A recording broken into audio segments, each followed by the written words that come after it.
Hey guys, it's Coach B. Wiley. I hope my camera is straight. How are you doing today? I hope you're doing well. So I wanted to talk briefly about the aftermath of ignoring red flags. Now I got this idea because me and one of my good girlfriends were having a conversation the other day, and she happens to be going through a divorce right now, unfortunately, and we were discussing all of the red flags. So if you have been married or in a long-term relationship with someone, if you have kids by this guy, situationship, on and off, whatever you want to call it, then you definitely want to, once the thing is over with, hindsight is everything, right? However, you want to make sure that moving forward, you're not ignoring the red flags. A red flag could literally be anything. A red flag could be you going on the first date with this fella, and after you're coming out of your date, there's someone outside of the restaurant and they are homeless, and maybe they're asking for a meal or money, and then the guy that you're with, he just lashes out on the homeless person, like irate, possibly goes crazy, maybe he's rude, and that's a red flag.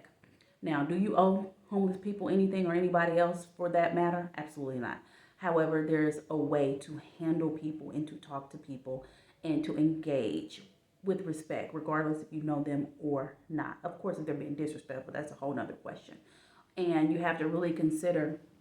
I was watching Love is Blind. So I was watching Love is Blind, and SK was saying something to Bartiste about how he was putting looks as the primary focus in a relationship when choosing a woman, when the looks should be secondary. And I was like, man, that made me think of something. Typically, when a lot of people, not just women, but a lot of people date, they will put heavy emphasis and weight on how a person looks, when at the end of the day, we're all praying that we live this Betty White life. And what do I mean by that? I always pray that I have a Betty White life, meaning we want to live it full and long and drawn out.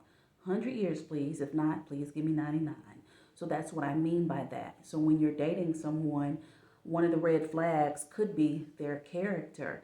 That's a lesson I had to learn, that I could like a guy so much, meaning the way he looks. However, I'm not taking into consideration his character until he starts showing me his character, and not in a good way. Now, a person's character, and I always like to know early on, and you should too, how he treats his mother, what his relationship is like with his mother, what his relationship is like if he has children, and what his relationship is like with the children, the child's mother or mothers. You also want to find out how long he's been on his job, what his relationship is like, how does he feel about his coworkers, how does he talk about his boss, how does he feel about that environment. And then you want to think about when you're out and about with strangers, how does he treat strangers? When you're at the local coffee shop, how does he treat the barista? How does he talk to someone that accidentally bumped into him in line at the state fair?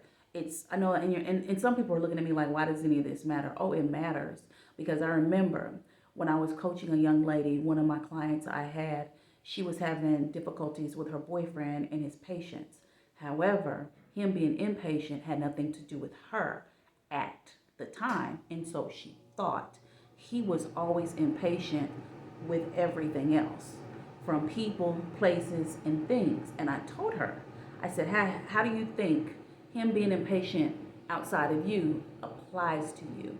She thought it did not. Oh, well, things turned, and he started to become impatient with her in a lot of areas. And then she thought about it, and then we was in another session, and she was just like, you were right. And I'm saying this to say, I'm not coming at you like, hey, have your magnifying glass out, but I'm saying have your magnifying glass out. Be hip, be woke. That doesn't mean that you're a drill sergeant. That doesn't mean that you got your little white glove, you're going over everything with your white glove looking for some dust. That's not what I'm saying here. I'm saying don't get caught up so much in what they look like that you're letting and allowing their true character just go running wild. And they're giving you this red flag, that one, and they're all stacked up. And next thing you know, you're buried in red flags, but you're in so deep, meaning you've been with them for X amount of years, X amount of months, you've already been in the bed with them, you've been intimate with them, you've met their family, you've met their children. Now you went too deep. Now you feel obligated to stay with them, or you feel like you can't do any better, or you feel like, oh, this is just what guys do, this is how they are, or you feel like I'd rather go through this than be alone. All of those things are toxic, number one, and all of those things are red flags. So just pay attention. That's all you can do. And another thing that you can do in order to spot a red flag, if he has any, is to shut your mouth. I've said this before and I'll say it again. Sit back and let him talk. And that does mean asking questions. So when you do open your mouth and you're getting to know someone early on, you want to ask questions. And like I said in my book, Hello, My Name is Single, if you're asking a question and then he's like, well, why you gotta ask me all that? Or if he's being broad, vague, if he deflects, if he's not giving you a direct answer, if the answer that he gives you still gives you question marks, that is a red flag. I've said that before and I'll say it again because a lot of you are new to my channel. I'll keep saying it. I'll keep beating the dead horse until it comes alive again with good old knowledge. So that's a red flag too. And we all could potentially have red flags. Don't get it twisted. I could have red flags that some people will be like, oh, I don't know about that. Anything could be a red flag to anyone because we're all different. We all have different requirements, standards, and things of that nature. However, if your gut is telling you one thing, your gut is always right. And a lot of us will ignore our guts. We'll ignore our guts. We'll ignore that small voice from God that's going on that we hear. We'll ignore our intuition. And then the only thing we do then is a disservice to ourselves. Think about the last time you ignored your gut. And it don't have nothing to do with the red flag or a man. Think about the last time you ignored your gut. How did that happen? What happened in that scenario? The thing is, we got to get smart. The thing is, take a shot every time I say it. The thing is, a shot of water. I got me some water down here. But seriously, when we listen to our gut, we pay attention to the red flags. We address the red flags. We see if there's any change, and then we act accordingly. That gives us less heartache break, we get more sleep at night, we feel more refreshed, and we're less stressed. So, the moral of the story is, you know what is and what isn't going to jive with you. Compromise, sure. You want to compromise in any kind of relationship, of course. However, when their character is so wild and beyond and out of control to where it's like you're trying to work with it, but the more you try to work with it, it stresses you out, it makes you crazy, you're constantly venting with your friends, your therapist, then that is a clear sign that you need to exit stage left and get in a better situation and or relationship. Whatever it is you do what's best for you. All right? Got it?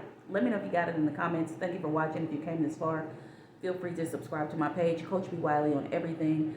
I don't know that I did a TikTok on this. Maybe I'll do a TikTok right now on this subject right here. So if you want to catch me on Instagram, of course, here on YouTube, Facebook, TikTok, Twitter, Coach B. Wiley on everything. I'm mostly lately on my Instagram stories every day. TikTok, I post there all the time. YouTube, of course, I'm back on YouTube now that I've gotten settled into my new place. Not so much on Facebook because I've been in the shadow ban for over a year now, maybe even 2. And Twitter, from time to time, I'll put whatever I put on Instagram on my post, it'll automatically go on Facebook and Twitter because they're all connected. So outside of that, put your comments here if you like the video, like it. And then if you want to ask me a question, dating, relationship, breakup, communication, feel free to do so. I am here to serve a purpose. I have over 500 videos for you guys here. So take advantage of them. If you want to book a session with me, feel free. CoachBWiley.com. Talk to you later.